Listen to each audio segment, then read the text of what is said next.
కొన్ని మీడియా ఛానల్లో ఒక వార్త నడుస్తుంది. రాజా సింగ్ మళ్ళొక్కసారి బీజేపీలో రానికి ప్రయత్నం చేస్తుండు. ఆయన నియోజకవర్గంలో ఉన్న కార్యకర్తల్ని ఒక బృందం తయారు చేసి స్టేట్ ఆఫీస్ పంపించిండు. రాజా సింగ్ మళ్ళా అప్పుడు ఎందుకు రిజైన్ ఇచ్చిండు, మళ్ళీ ఇవాళ ఎందుకు ప్రయత్నం చేస్తుండని కొన్ని మీడియాలో ఒక వార్త నడుస్తుంది. నేను వాళ్ళకి ఆ వార్తకి నేను ఖండిస్తున్నాను.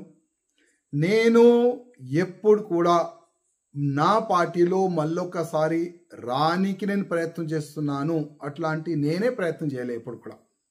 ఎందుకంటే నేను పార్టీకి రిజైన్ చాలా ఆలోచన చేసే నేను రిజైన్ ఇచ్చినాను. నా మనసులో ఉన్న మాటలు, లాక్స్ ఆఫ్ కార్యకర్తలు మనసులో ఉన్న మాటలు ఎప్పుడు నేను కేంద్రం వరకు నేను చెప్పను, కేంద్ర అధికారులు ముందు నేను చెప్పను, అప్పటి వరకు నేను ఆలోచననే చేయను బీజేపీలో రానికి. ఎందుకంటే ఎన్నో సంవత్సరాల నుంచి పార్టీకి ఎవరి వల్ల నష్టం జరిగింది అది నేను కేంద్రంకి చెప్పాలనుకుంటున్నాను. చాలా మంది కార్యకర్తలు లైఫ్ ఇచ్చేసినారు భారతీయ జనతా పార్టీకి. ఆ కార్యకర్తలకి ఏ విధంగా పక్కా పెట్టేసినారు ఆ మాటలు చెప్పాలనుకుంటున్నాను కేంద్ర అధికారులకి. ఇవాళ వేరే పార్టీ ఏడ్చిన తర్వాత బీజేపీలో చేరుకున్నారు, రిస్క్ తీసుకొని వాళ్ళతోని ఎంత అన్యాయం చేసినారు వాళ్ళ గురించి చెప్పాలనుకుంటున్నాను కేంద్ర అధికారులకి. ఇదే నా ఉద్దేశం. Next Bharatiya Janata party government తెలంగాణలో రావాలంటే ఏమి చేస్తే బాగుంటుంది అది కేంద్రంకి చెప్పాలనుకుంటున్నాను.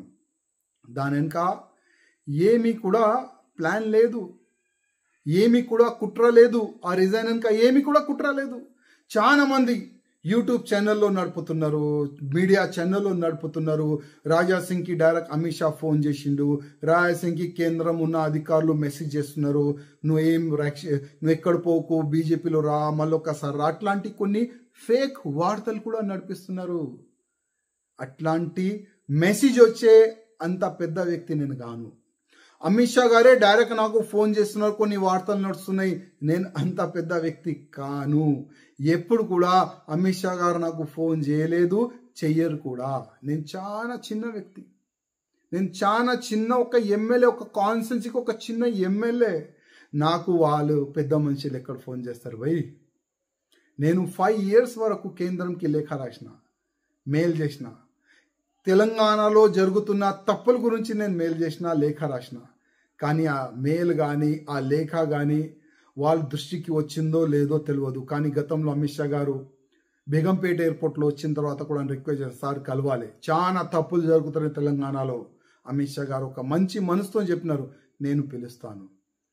కానీ దానికైనా ముందే తెలంగాణలో ఏమైంది అందరికీ తెలుసు. చాలా తప్పు జరిగింది. రామచంద్రరావు గారు మంచి వ్యక్తి కాడు నేను చెప్తలేను, ఆయన మంచి ఒక రైటర్. కానీ మాకు ఒక ఫైటర్ కావాలి. తెలంగాణలో భారతీయ జనతా పార్టీ గవర్నమెంట్ రావాలంటే మాకు ఒక ఫైటర్ కావాలి. ఎప్పుడు కూడా నేను పదవికి ఆశ పడలే. 14లో కానీ 18లో కానీ 23లో కానీ ఎప్పుడు కూడా నాకు ఈ పదవి కావాలి నేను అడగలే. ఎందుకు అడగాలి? ఎందుకంటే వీరు ఇయర్ అని. వీళ్ళు ప్రపోజ్ చేయరు, వాళ్ళు ఇయర్ కూడా నాకు తెలుసు. ఎందుకంటే మా గతి ఇదే, మా గతి ఇదే, మా కార్యకర్తల గతి కూడా ఇదే. అదే బాధతోని 11 years నేను ఇవాళ ఇక్కడున్నాను. 3వసారి గెలిచిన తర్వాత నేను ఎక్కడున్నాను. చాలా బాధతోనే నేను నా బీజేపీ నేను ఏడ్చినాను, రాయి పెట్టుకొని ఏడ్చినాను. నాకెంత బాధ ఉంది ఎవరికి చెప్పలేను. కానీ ఇవాళ లేకపోతే రేపు కేంద్ర అధికారులు ఐబీ రిపోర్ట్ తెప్పించుకుంటారు, తెప్పించుకోవాలని కూడా రిక్వెస్ట్ చేస్తున్నా. తెలంగాణలో 14లో 18లో 23లో ఎందుకు బీజేపీకి లాస్ అయింది ఎన్నికల్లో, అది ఐబీ రిపోర్ట్ ఇవాళ లేకపోతే రేపు తెప్పిస్తారు కేంద్ర అధికారులని ఒక నమ్మకం ఉంది. అదే ఐబీ రిపోర్ట్లో, అదే రిపోర్ట్లో ఎవరెవరు మోసం చేసినారు, ఎవరెవరు వెనక నుంచి కత్తి పొడిచినారు కేంద్ర అధికారులకు తెలుస్తుంది. ఇవాళ నేను బీజేపీలో బయటికి వచ్చేసినాను. కొన్ని ఛానల్లో ఒక లేడీస్, మా మహిళా శక్తి ఒక బృందం తయారు చేసి నా పైన కామెంట్లు చెప్పిస్తున్నారు, రాజా సింగ్ ఇదేంది, రాజా సింగ్ అది ఏంది.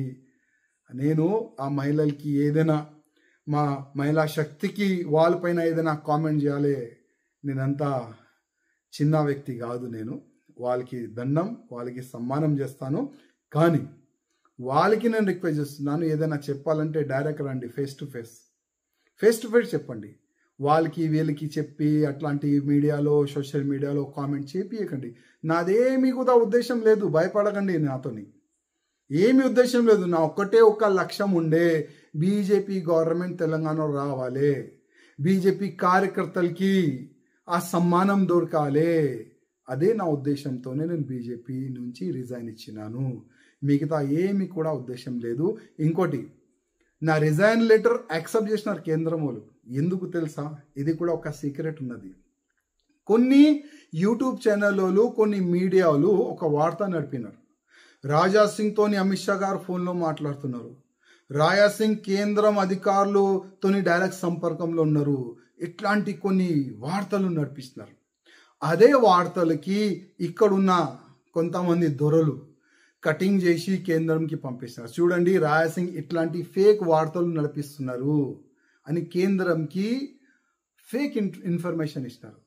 ఇక్కడ నుంచి ఢిల్లీ వెళ్ళాలి, చెవు కోరాలే, నా పైన ఒక బ్యాడ్ రిమార్క్ తీసుకొని రానికి వాళ్ళు చాలా అంటే చాలా బలం పెట్టినారు. వాళ్ళు సక్సెస్ అయినారు. కానీ ఒక్కటే చెప్పాలనుకుంటున్నా కేంద్ర అధికారులకి, మీడియాకి లిక్ ఇవ్వాలి, మీడియాకి చెప్పాలి, నా ఫేవరబుల్ వార్తలు నడపండి. అట్లాంటి చిన్న పనులు నేను ఎప్పుడు కూడా చెయ్యను. ఏదైనా ఉంటే డైరెక్ట్ చెప్తాను, ఆ బలం నాకున్నది. కానీ మీడియాకి లిక్ ఇవ్వాలి ఆ అలవాటు మీకు, నాకు లేదు. అట్లా